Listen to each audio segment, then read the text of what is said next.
Hi welcome to our channel.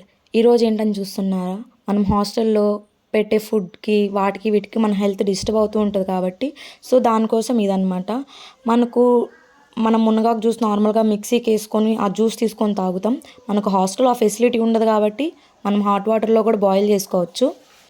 అది ఎలాగంటే ఇంకా మనము ఒక బాటిల్లో 1/2 లీటర్ వాటర్ పోసుకొని లేదా ఒక గ్లాస్ వాటర్ పోసుకొని 2 గ్లాస్ వాటర్ తీసుకొని మనం ఎంతైతే తాగలుగుతామో అంత తీసుకొని దాంట్లో లీవ్స్ వేసి బాగా బాయిల్ చేయాలి. ఆ వాటర్ అనేటివి గ్రీన్ కలర్లోకి చేంజ్ అవ్వాలి. దీనివల్ల యూజెస్ ఏంటంటారా, మెయిన్గా మనకు బ్లడ్ని ఇంప్రూవ్ చేస్తుంది. ఇంకా మన స్కిన్కి హెయిర్కి హెల్ప్ అవుతుంది. మన డైజెస్టివ్ సిస్టమ్కి హెల్ప్ అవుతుంది. మనకు స్టొమక్లో ఏదన్నా అల్సర్స్ అవి ఇవి ఉంటే కొంచెం ప్రివెంట్ చేస్తుంది.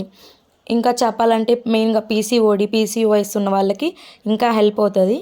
దీంట్లో లెమన్ కానీ హనీ కానీ మనకు ఇష్టమైతే మనం మిక్స్ చేసుకోవచ్చు. నాకైతే లెమన్ ఇష్టం లేదు కాబట్టి నేను హనీ మాత్రమే మిక్స్ చేసుకుంటున్నాను. ఇంకా లైక్ చేసి సబ్స్క్రైబ్ చేయడం మర్చిపోకండి. Thanks for watching.